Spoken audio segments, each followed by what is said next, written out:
조국 후보자 딸의 단국대 의대 논문 제1저자 등재 논란과 관련해서 조 후보자는 딸이 영어를 잘해서 큰 기여를 했다 이런 취지로 대답을 했죠.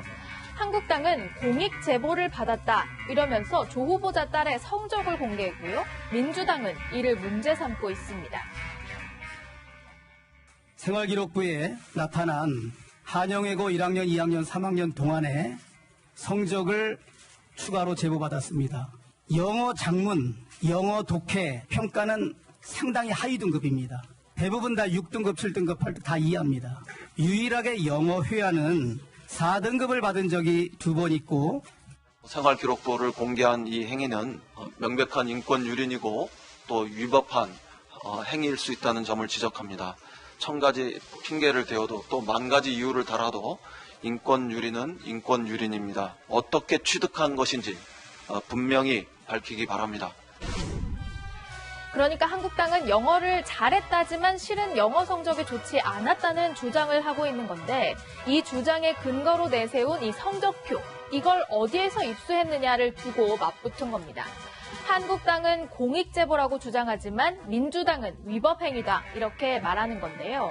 과거에도 비슷한 사례가 있었습니다. 한국당은 지난해 3월이었죠. 양승동 KBS 사장 청문회 당시에 양 사장이 세월호 참사 당일에 노래방에 갔다는 의혹을 제기하면서 공익제보를 받아서 양 사장의 카드 사용 내역을 확인했다 이렇게 주장했었습니다. 후보 자질을 검증하는 데서 대단히 중요한 자료였고 중요한 내용이었습니다. 이 제보자는 엄연히 공익 제보자입니다. 그래서 어떤 경우에도 이 공익 제보자에 대한 어떠한 불이익이 없다는 것을 이 자리에서 확답을 좀 받아주시기 바랍니다.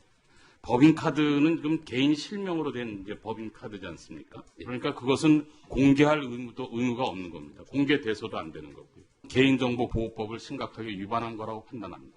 공익제보라는 것은요, 내부의 부정과 비리를 외부에 알리는 게 공익제보입니다.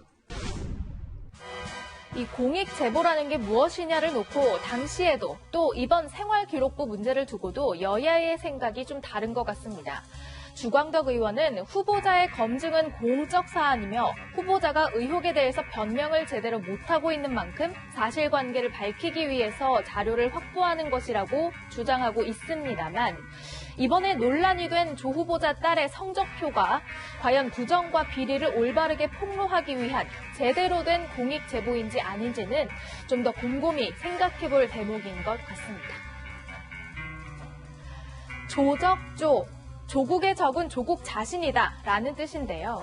이 과거에 조 후보자가 SNS에 올렸던 다수의 말들이 지금의 조 후보자를 저격하고 있습니다.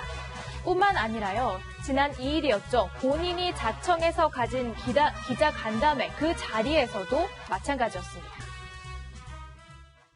강남에 살면 항상 보수여야 합니까? 금수저이고 강남에 살아도 우리 사회가 보다 공평했으면 좋겠다 생각할 수 있다고 생각합니다. 제가 강남에 살면 무조건 그 부를 더 축적하기 위해서 노력해야 되고 그건 아니라고 생각을 합니다.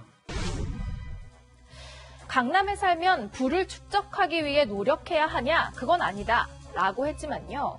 이 같은 자리에서 사모펀드 논란에 대해 해명할 때는 또 이렇게 말했습니다. 제가 민정수석이 되고 난 뒤에 개별 주식을 가지 못한다, 가지라는 걸 얘기를 듣고 이 돈을 어떻게 할 것인가에 대한 고민 끝에 근데 그 당시 시점에는 수익률이 매우 높았나 봅니다. 그 얘기를 듣고 맡겼습니다. 더도 덜도 아닙니다.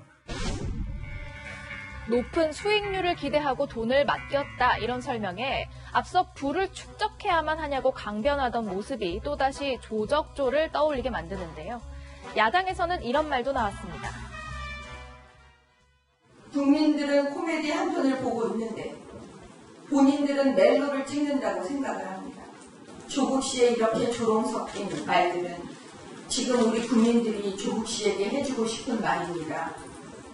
이제 조국 씨의 과거 말을 찾는 어린아이와 같은 카드놀이 하는 거 우리 그만하게 해주세요. 청문회를 하루 앞둔 오늘도 조 후보자에 대해서는 사퇴 요구가 빗발치고 있습니다. 지금까지 순간포착이었습니다.